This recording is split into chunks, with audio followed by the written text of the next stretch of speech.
وہ نوجوان جو 300 سالوں تک ایک غار میں سوئے رہے،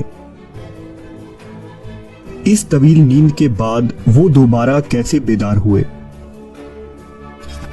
کیا ان کی اس نیند کی تشریح سائنسی علوم کے ذریعہ کی جا سکتی ہے؟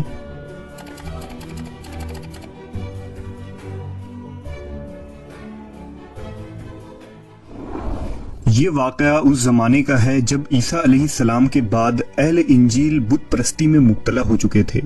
روم کی عیسائی حکومت بھی مختلف بتوں کی پوجا کیا کرتی تھی اور دوسروں کو بھی اس عمل پر مجبور کیا کرتے۔ اس دور میں دقیانوس نامی ایک بادشاہ کی حکومت تھی جو بڑا ظالم تھا۔ جو کوئی بھی بت پرستی پر راضی نہ ہوتا وہ اسے قتل کر ڈالتا تھا۔ اس شہر میں جس کا نام افسوس تھا، کچھ نوجوان رہا کرتے تھے جو ایمان والے اور نیک لوگ تھے۔ جب دقیانوس کو ان کے ایمان کا پتہ چلا تو انہیں دربار میں بلایا اور انہیں مجبور کیا کہ وہ بتوں کی پوجا کریں، لیکن انہوں نے شرک کرنے سے انکار کر دیا۔ بادشاہ نے ان سے کہا کہ میں تمہیں کچھ دن کی مہلت دیتا ہوں، تم اپنے دین سے باز آ جاؤ ورنہ میں تمہیں قتل کر دوں گا۔ چونکہ وہ بادشاہ اور اس کے فوج سے لڑنے کی طاقت نہ رکھتے تھے، لہٰذا وہ راتوں رات شہر چھوڑ کر بھاگ گئے۔ شہر سے نکل کر وہ ایک پہاڑ کے قریب غار میں جا کر چھپ گئے اور وہیں سو گئے۔ دقیانوس نے جب ان لوگوں کو تلاش کروایا تو معلوم ہوا کہ یہ لوگ اس غار میں موجود ہیں، لہٰذا اس نے حکم دیا کہ غار کو ایک مضبوط دیوار سے بند کر دیا جائے تاکہ یہ لوگ اندر ہی مر جائیں۔ اللہ کی طرف سے یہ معجزہ ہوا کہ یہ لوگ غار کے اندر اسی حالت میں سوتے رہے اور اس طرح 300 سال کا عرصہ گزر گیا، لیکن نہ ان کے جسم خراب ہوئے، نہ ان کو موت آئی اور نہ ہی وہ نیند سے بیدار ہوئے۔ اب 300 سالوں بعد دقیانوس کی حکومت کا خاتمہ ہو چکا تھا۔ کئی بادشاہ اور حکومتیں آئیں اور چلی گئیں، یہاں تک کہ رومی سلطنت نے بھی عیسائیت اختیار کر لی۔ اسی زمانے میں بیدروس نامی بادشاہ کی حکومت تھی جو ایک نیک دل اور انصاف پسند بادشاہ تھا، لیکن روم کے لوگ ایک فتنے میں پڑ چکے تھے۔ دراصل وہ موت کے بعد دوبارہ زندہ ہونے پر یقین نہ رکھتے تھے۔ 300 سال کے اس طویل عرصے کے بعد جب غار کی دیواریں گر گئیں تو یہ نوجوان نیند سے بیدار ہوئے۔ انہوں نے ایک دوسرے کو سلام کیا۔ انہوں نے ایک دوسرے سے کہا کہ شاید ہم یہاں ایک دن یا اس سے کچھ کم مدت سوئے رہے۔ انہیں شدید بھوک لگی تھی، لہٰذا انہوں نے اپنے ایک ساتھی جس کا نام یملیخا تھا اسے بازار بھیجا تاکہ وہ ان کے لیے کھانا لائیں۔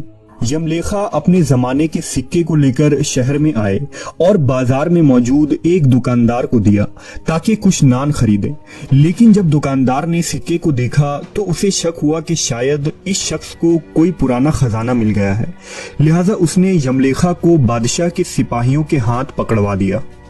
سپاہیوں نے جب یملیخا سے خزانے کے متعلق پوچھا تو انہوں نے بتایا کہ یہ میرا ہی سکہ ہے۔ پھر انہوں نے دقیانوس بادشاہ کے بارے میں پوچھا تو سپاہیوں نے جواب دیا کہ اس نام کا کوئی بادشاہ نہیں ہے، لیکن سینکڑوں سال پہلے اس نام کا ایک بت پرست بادشاہ گزرا ہے۔ یملیخا حیران و پریشان تھے۔ انہوں نے بتایا کہ ہم کل ہی اس شہر سے اپنا ایمان اور جان بچا کر بھاگے تھے اور میرے ساتھی قریب کے ایک غار میں چھپے ہیں۔ سپاہی اور بہت سارے لوگ یملیخا کے ساتھ اس غار کے قریب گئے۔ وہاں پہنچ کر لوگوں نے واقعی ان نوجوانوں کو دیکھا۔ اس کی خبر جب بادشاہ بیدروس کو ہوئی تو وہ بھی فوراً امراء اور علماء کے ساتھ غار کی طرف آیا۔ بیدروس نے اپنے آباء و اجداد سے ان نوجوانوں کا قصہ سن رکھا تھا جنہیں اصحاب کہف کہا جاتا تھا، اور 300 سال پہلے بت پرستی سے بچنے اور اپنے ایمان کو بچانے کے لیے انہیں اس غار میں بند کر دیا گیا تھا۔ بیدروس نے جب انہیں دیکھا تو سجدے میں گر پڑا اور اللہ کا شکر ادا کیا کہ لوگوں کے لیے ایسی نشانی ظاہر فرمائی کہ اب انسانوں کو موت کے بعد دوبارہ زندہ ہونے کا یقین ضرور آ جائے گا۔ اس کے بعد اصحاب کہف نے لوگوں کو خیر آباد کہا، بادشاہ کو دعا دی اور واپس غار میں جا کر سو گئے، اور اسی حالت میں اللہ نے انہیں موت دے دی۔ بلا شبہ اصحاب کہف کا اتنی لمبی مدت تک غار میں سوئے رہنا اللہ کی طرف سے ایک معجزہ تھا، لیکن سوال یہ اٹھتا ہے کہ انسان 300 سالوں تک کیسے سو کر زندہ رہ سکتا ہے اور اس دوران ان کا جسم کیسے محفوظ رہا؟ لیکن جدید سائنس کی نئی تحقیق اور دریافت اصحاب کہف کے اس واقعے کی صداقت کرتی ہے اور حیران کر دینے والی تشریح بیان کرتی ہے۔ دراصل جدید سائنس کے مطابق ہائبرنیشن ایک ایسا عمل ہے جس کے مدد سے دنیا کی تقریباً 2000 جاندار موسم کی سختی، خوراک کی کمی اور موت کے خوف سے بچنے کے لیے ایک لمبی نیند سوتے ہیں۔ اسی لمبی نیند کو سائنٹیفک ٹرم میں ہائبرنیشن کہتے ہیں۔ ہائبرنیشن کے اس عمل میں دل کی دھڑکن 95% آہستہ ہو جاتی ہے، سانس سیکنڈ کے بجائے منٹ میں چلتی ہے اور جسم کا درجہ حرارت ٹھنڈا ہو کر کم ہو جاتا ہے۔ ہائبرنیشن میں جاندار اپنے جسم کی غذائی ضرورت پورا کرنے کے لیے جسم میں موجود چربی اور مسل سے حاصل کرتے ہیں، یعنی اس دوران کسی زندہ جاندار کا میٹابولزم انتہائی سست ہو جاتا ہے۔